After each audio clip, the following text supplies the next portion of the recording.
يا عم حلمي عطار بيديني مزه، انا ما بحبش المزه. حاضر، عاوزه تكسر المزه ديت؟ ضيف عليها معلقه سكر اهو. خدت انا نص معلقه ملح ليمون، ده عشان يعزز النكهه ويديني الطعم اللي انا محتاجه. البابريكا يحافظ لي على طعمها، الفلفل الاسمر يحافظ على طعمه. طب هو بيديني مزه، انا مش بحب المزه دي قوي، وفي ناس بتستطعمها جدا، وانا من ضمن الناس اللي بتستطعم المزه بتاع ملح الليمون. ميكس جريل دي تمشي البهارات الميكس جريل ولكن في 3 بهارات بنضيفهم لبهارات الميكس جريل ان شاء الله. متابعينا الكرام في كل مكان، احييكم بتحيه الاسلام قائلا السلام عليكم ورحمه الله وبركاته. معاكم اخوكم مالك العطار. حبايب قلبي، تعالوا النهارده نتكلم نقول لكم عن اسرار وخبايا العطارين في تحويجه الفراخ المشويه والفراخ الفرن والفراخ العاديه. هو في اسرار وفي خبايا خاصه بالعطارين؟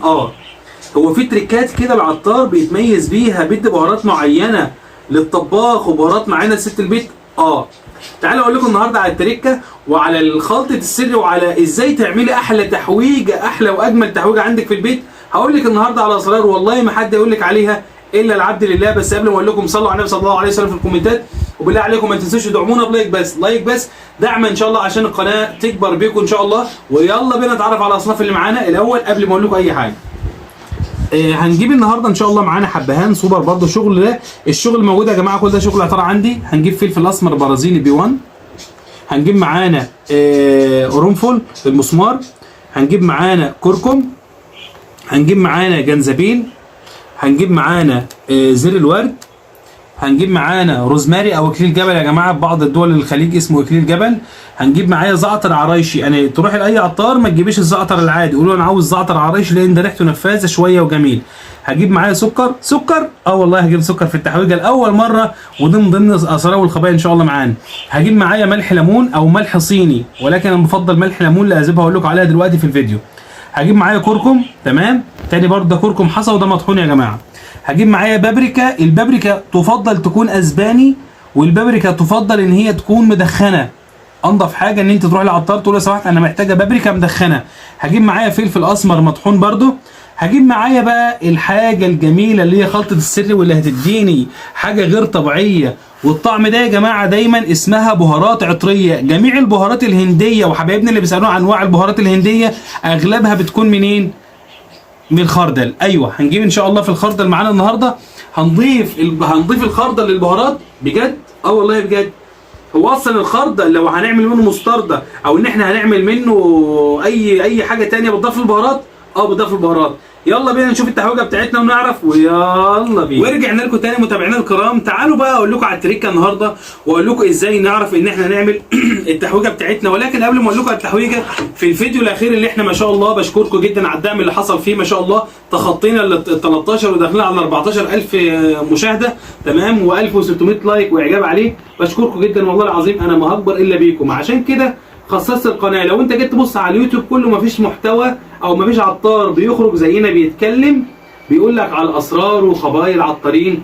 اكتبوا لي اللي انتوا عاوزينه في الكومنتات، اي خلطه اي تحويجه بفضل واحد الديان ان شاء الله هقولها لكم وهنجمعها في فيديو كده ان شاء الله. وانا نيتي والله لله، ما دام لله ما كان لله دام واتصل، وما كان لغير الله بطل وانقطع. سبحانك ربنا لا علم لنا الا ما علمتنا. تعالوا النهارده عشان ما اطولش عليك الفيديو، طبعا احنا عرفنا المقادير اللي احنا استخدمناها. تعالوا خلينا نمشي بالمعيار اللي هو معيار المعلقه العاديه المتوسطه ديت. بلاش اقول لكم بالجرامات، لان في كتير من متابعينا يعني متوسط الحال برضو، يعني ايه، مش عاوز اقول ان هو امي، او مش عاوز اقول ان هو مش هيعرف يدبرها بالايه، بالمقادير، تمام. وان شاء الله هنظبط فيديو تاني برضو، وهكتب لكم في اول تعليقات ان شاء الله هكتب لكم المقادير بالجرامات. ولكن خلونا نخليها كمتوسط بالمعلقه. انا عاوز اعمل مثلا تحويجه للبهارات، معلش قرب عليا كده شويه. عاوز اعمل تحويجه للبهارات، هعمل تحويجه للبهارات قيمه مثلا ايه اللي هو الاسبوع، بهارات الاسبوع. فهاجي هاخد ده الفلفل الاسمر الحصى، يعني انا جبت حصى ومطحون، فخليني اخد حصى الاول عشان هطحن. هاخد قيمه 3 معالق من الفلفل الاسمر. دي يا جماعه البهارات اللي هتمشي معانا، بهارات فراخ، وهتمشي معانا بهارات فراخ مشويه وفراخ فرن وفراخ شوربه. هاخد قيمه 4 معالق، معلش 4 معالق من الفلفل الاسمر، عليهم معلقه حبهان، تمام، اللي هو قيمه 5 جنيه او 10 جنيه حبهان. طيب عليهم مثلا 4 عيدان او 5 عيدان من الكركم. الكركم يا جماعه لو انا هعمل فراخ مشويه بتديني حاجه جميله جدا جدا مع الشكل بتاعه. عليهم عودين جنزبيل. زر الورد اختياري يا جماعه مش اساسي، بس بيديني ايه؟ بيديني طعم كويس الى حد ما، بس مش بنسب كبير. فهاخد مثلا على افتراض ان هاخد ايه قيمه المقدار ده. تمام. عليهم قيمه نص معلقه من روزماري او اكليل الجبل، نص معلقه. تمام. عليهم برضو هنا معايا قيمه معلقه كامله من الزعتر. طيب عليهم ايه؟ هنيجي بقى على ايه؟ على البابريكا، وهناخد معلقه وكمان معلقه. البابريكا للفراخ المشويه يا جماعه بزود، يعني مثلا لو انا هستخدم دي الفراخ مشويه بس، لا بخلي 3 أو 4 معالق من الايه؟ 3 أو 4 معالق من البابريكا. والبابريكا لازم أن تكون اسباني ومدخنه، مدخنه.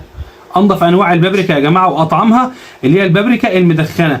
طبعا احنا خدنا الكركم هنا، الكركم مفترض هنا انا جايبه مطحون برضه وجايبه حصى، انا خدته حصى عشان هطحن انا. انت مثلا ما عندكيش مطحنه هتقدر تطحن الكميات ديت او الاحجام ديت من الجنزبيل والكركم.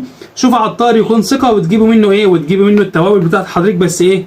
بس تكون مطحونه كلها، متاكده ان هي مطحونه كويس. هناخد قيمه مثلا 10 عيدان من القرنفل، والقرنفل برضو اختياري، بس انا برجحه في الطعم لان بيديني طعم كويس. وما تزودوش يا جماعه، لان لو احنا زودنا القرنفل بيمرر معانا. عليهم بقى باخد معاه قيمه نص معلقه من ملح الليمون. ملح الليمون معزز للنكهات. تاني، ملح الليمون يا جماعه معزز للنكهات، والملح الصيني معزز للنكهات، يعني بمعنى اللي هو بيقدر يظهر معايا طعم التوابل والبهارات. ملح الليمون انا بضيفه بس. طب يا استاذ يا عم حلمي عطار بيديني مزه، انا ما بحبش المزه. حاضر، عاوزه تكسر المزه ديت؟ ضيف عليها معلقه سكر اهو. خدت انا نص معلقه ملح ليمون، ده عشان يعزز النكهه ويديني الطعم اللي انا محتاجه. البابريكا يحافظ لي على طعمها، الفلفل الاسمر يحافظ على طعمه. طب هو بيديني مزه، انا مش بحب المزه دي قوي، وفي ناس بتستطعمها جدا، وانا من ضمن الناس اللي بتستطعم المزه بتاع ملح الليمون، بيدينا طعم ميزز جميل كده. طب خلاص عاوز اكسره، بضيف ايه؟ معلقه سكر. معلقه سكر، والله معلقه سكر. ودي التركه والله يا جماعه، ما حد هيكلم لكم ولا هيقول لكم على اللي انا بعمله. تعالوا بقى اقول لكم على الحاجه اللي هي الايه، اللي هي التركه الاخيره اللي العطار مش هيقول لك عليه، اللي هي سر من اسرار العطارين اللي بنسبه 95% ما حدش يعرفها. السر والخلطه اللي هي الخردل. الخردل ده يا جماعه الهنود بيدخلوه، ده اسمه اصلا المصطلح بتاعه في البهارات الهنديه اللي هو البهارات العطريه. يعني ايه بهارات عطريه؟ يعني البهار اللي بيديك الطعم المطلوب، البهار اللي بيديك الشكل المطلوب. البهارات الوحيدة اللي هي لها فوائد غذائية وفوائد قيمة جدا جدا. عندك مشكلة في العظام، عليك بالخردل. عندك مشاكل في القولون، عليك بالخردل. عندك مشاكل في أشياء كتير جدا جدا في حياتك، عليك بالخردل. الخردل ده يا جماعة معزز لحاجات كتير جدا جدا. أول حاجة مقوية لجهاز المناعة، أول حاجة بتعالج هشاشة العظام، أول حاجة بتساعد على إنماء الغضاريف مرة تانية، أول حاجة بتظبط السيولة في الدم، اول حاجه. والله يا جماعه لو فضلت اتكلم عن فوائد الخردل كتير، وبعيدا عن الفوائد والقيمه الغذائيه اللي احنا هناخدها، انا محتاج الكالوريز بتاعه كمان قليل، السعرات الحراريه بتاعته قليله. يعني في ناس بندخله عندنا في خلطات خاصه بالتخسيس. الخردل ده خلطه السر والتركه اللي هنقولها لكم النهارده في الفيديو، والله اللي احنا نستاهل عليها لايك، والله العظيم نستاهل عليها لايك ودعوه كويسه في الكومنتات، لان بصراحه بقول لكم خبايا واسرار مش هتعرفوها الا على قناتنا بفضل الله، قناه العطاره عندنا. طيب هناخد قيمه ايه؟ قيمه معلقتين من الخردل. قيمه ايه؟ معلقتين من الخردل يا جماعه، او معلقه ونص مثلا، معلقه ونص من الايه؟ من الخردل. وهطحن التشكيله الجميله اللي انتوا شايفينها ديت كلها، هطحنها. التشكيله الحلوه والمنظر اللي انتوا شايفينه ده هطحن. طب يا عم حلمي انت ما ضفتش عندنا ولا ضفت كمون ولا ضفت اشياء كتير. طب الكمون والكزبره والكلام اللي احنا بنحطه، لا لا لا لا لا لا لا. انا بعمل لك النهارده تحويجه وخلطه تمشي معاكي للفراخ المشويه والفرن وكل حاجه. والكمون ينفع، عاوزه تضيفي كمون براحتك. بتحب طعم الكمون عندك في البهارات مفيش مشكله. وهو انت لسه هتضيفي المشكل على الفراخ لو هتعملي مشويه، هتضيفي الايه؟ هتضيفي بعض البهارات المشكله. ولكن انا عاوز البهارات والتحويجه اللي انت عاملاها ديت تخلي اكلك غير طبيعي، تعدي مع احترامي للشيف شربين طبعا، تعدي احلى طبخ لاحلى شيف موجود في مصر النهارده او في الدول العربيه. الخلطه الجميله والتحويجه الجميله اللي احنا عاملينها ديت مش هتكلفك كتير، ما تبصيش المنظر ده علشان انا عطار فانا بجيب الحاجات دي من عطارتي، ولكن انت ممكن تروحي مثلا لاي عطار تاخدي من كل حاجه ب5 جنيه، تشتري من كل حاجه مثلا من الخردل ب5، من الحبهان ب5، من الفلفل الاسمر ب5، من القرنفل ب5، وتعملي الطبق والتشكيله الجميله. قرب عليه كده معلش، تعملي الطبق والتشكيله الجميله اللي هي يعني اللوحه الفنيه الجميله اللي احنا شايفينها. وبكده يبقى انت عملت بهارات فراخ هتمشي معاكي ميكس لكل حاجه. طيب في ناس كتير بتسالني عن بهارات الميكس جريل. بهارات الميكس جريل دي تمشي البهارات الميكس جريل ولكن في 3 بهارات بنضيفهم لبهارات الميكس جريل ان شاء الله هكلمكم عليها في الفيديوهات الجايه ان شاء الله.